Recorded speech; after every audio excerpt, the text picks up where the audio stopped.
Good morning, good morning, good morning. Hope everyone's having a good week so far. It is, Wednesday, the 18th of September. I'm wave meteorologist Brian Goode. Welcome to the blog here today, where we have a chance to take a look at the short-term and the longer-term setup as well. Now, today, we're going to get into the main focal point of the extended, which I kind of alluded to in the teaser to the post. That's really going to be just tracking the front and the longer term. I think that's our main challenge we're going to have, as well as, of course, what everyone's talking about on social media. And if you haven't looked yet, then you probably don't want to, because it'll just be overwhelming this early in the game. But obviously, the tropics will sort of become a little more of a play as well down the road. All right, so I'll try to give you an update on that. I'm not going to get too into the weeds on the data in the long term, at least today. Before the week is over with, though, we're going to get some new long-term data for the fall outlook, and we'll be talking more about that. So stay tuned for that update later this week. But let's get started with the first off, the view into. This is going to be at the shops, the outlets, over into Simpsonville this morning, where we've got a little more sunshine to enjoy today compared to what we had yesterday. Although yesterday, I don't mind cloudy days like that. I think they're nice and soothing and calming, and get you out of the heat for a while. Today, you're going to feel the heat building back to a summer feel. Nothing too extreme. All right, this is pretty much a typical fall, late season type of surge of heat coming our way. We seem to get these every once in a while, right? All right, satellite. Well, we don't have as many clouds.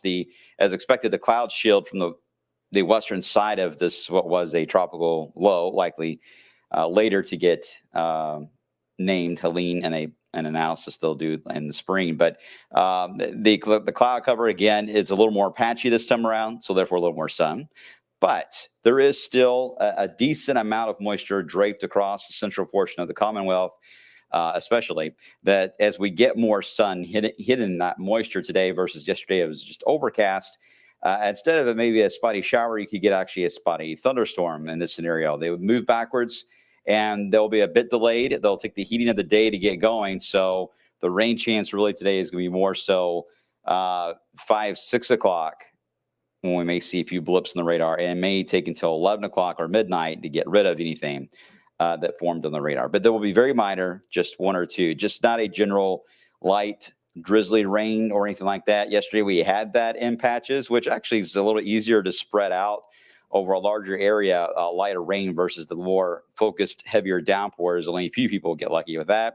The drizzle scenario, I mean, the amounts are lighter, but at least most people get something. And it shows that I had measurable rain, but I didn't have one, at least no numbers officially in my gauge there. But we knew it was not going to be a drop-busting rain, and I really don't see any outlook right now in the 10-day that would feature a drought-busting rain. Yay. Okay, so here is that low, very ragged-looking eastern seaboard. Remember on, was it Monday?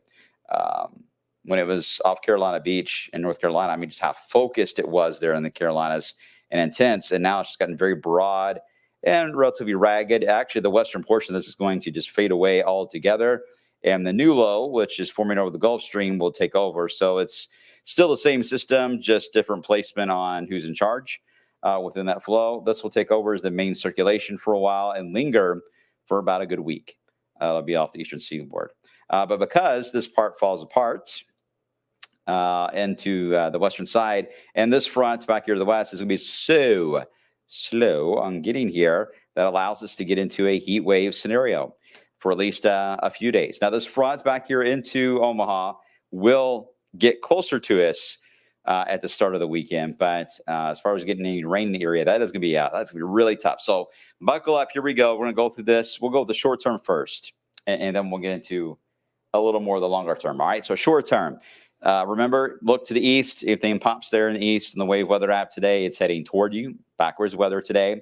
1 or 2 little blips in the radar. They fade away. Patchy river fog tonight. Possible. Tomorrow, 1 or 2 downpours. Possible again, but the amount of moisture is really yanked tomorrow compared to what we have today. It's technically not to the threshold. Our threshold is 10%. Once you get to the 10%, it triggers on our graphics or on the 10-day or on the app. Below that, it doesn't, but it doesn't mean it's zero. It could just be a 5 or 4%. But I don't think you guys really want to see 4 and 5% all the time on a forecast, right? I mean, it basically is zero. But just to explain, the data we're getting on tomorrow is a 4, a 5% type of day. Not enough to really say much about it, but one of those things that if we were to get a quick little blip in the radar, would it surprise us? No. Is it worth talking about much more than I already have? No. So let's get to the front on Friday. It approaches from Omaha, but it weakens dramatically. It's got a brake system to it that will put a halt to it in a big way. I so far have not found any data that brings the front through here, just up to the area, staring us down, if you will. So that will happen at some point Friday and Saturday. It'll be draped roughly across the Ohio Valley, especially the northern Ohio Valley. Some increase in cloud cover, yes, but I think right now the rain chance will stay to the north, and then the front will change on us next week. Let me show you a different view. This is looking, here's the front. I kind of draw this a different way. So let's look at it this way. Here is the cold front that is settled into the area Friday and Saturday. Now, by Sunday, the front will have become a warm front. So it'll become a warm front, and we'll start heading back to the north again, bringing in another day of 90s for our Sunday, possibly even Monday as well. As it heads north, it is now attached to a new front, and this is the one that's got much more of a kick to it. But when you look at the rain chance, man, there's not a lot, which is pretty normal in a drought scenario. The fronts get robbed of what we normally have is deep moisture and a lot of thunderstorm activity and beneficial rain. In a drought scenario, boy, it's just really tough, really, really tough. So I do think there'll be at least a few clusters of thunderstorms at some point Monday and Tuesday, maybe Monday and Tuesday. Could get more than one round, depending on how long the front does indeed stick around. Severe weather, no, where's Ashley? Is she in here? I don't know yet on the severe part. Wind field's certainly there, but again, it's the deep moisture that is lacking here, and that is important in severe weather. If you don't have an ingredient really being involved heavily, then it cuts down in risk. So it's too early to talk about that.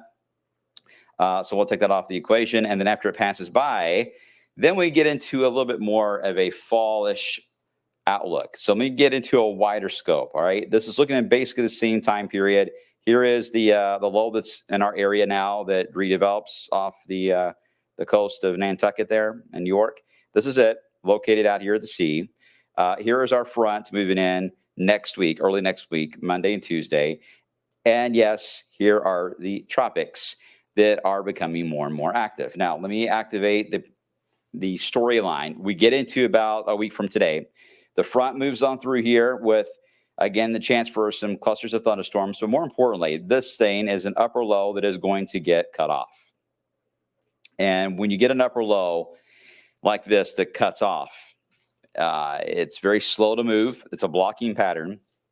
Remember, our little friend here that's in the state today is still on the map. So it's in the way in the Atlantic. And it's like a traffic jam for every day. It's like no one, like Gandalf, you shall not pass. So it's basically what's happening here with this setup in the Atlantic. So the low moves in with this front Monday, Tuesday with a chance of showers and storms. And then it just stops and just kind of spins over the Ohio Valley. But it is an upper low, which means it's a cloudy regime.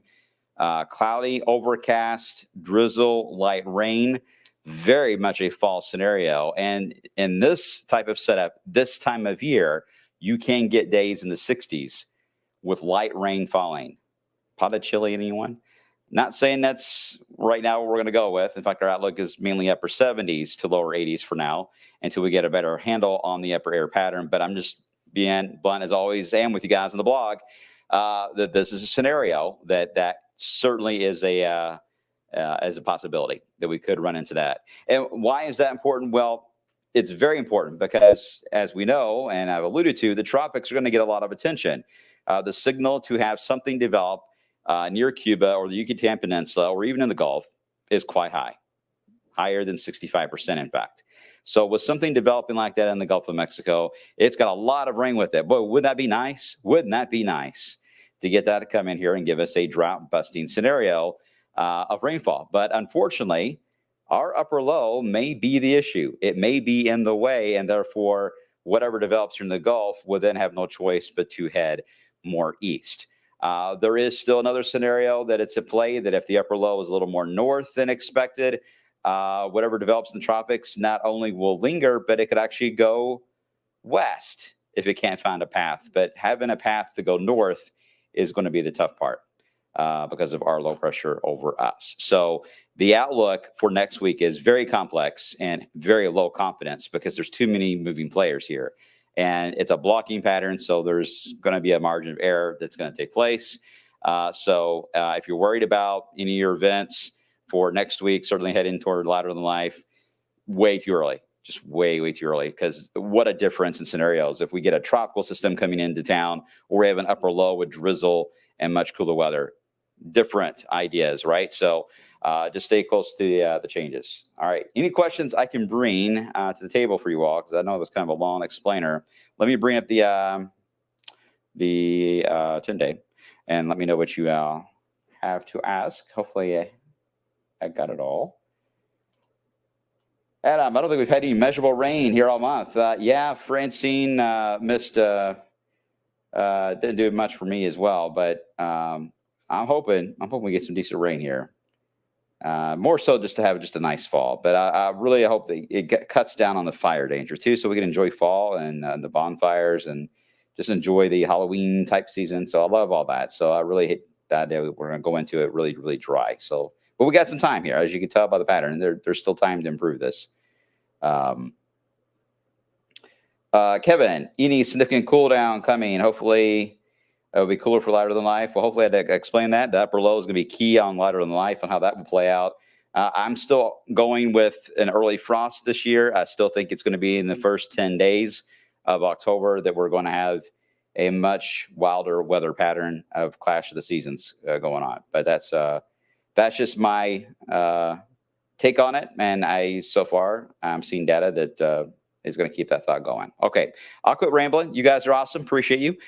Enjoy today. It's going to be back to that summertime feel. And I'm going to go over the data that's rolling in today about these fronts settling in for this weekend, if you guys are still wondering about that. But I caution you guys, there still could be some changes, especially on the Sunday portion of the forecast. So the speed of this front is going to be absolutely crucial. So make sure to stay tuned and monitor that.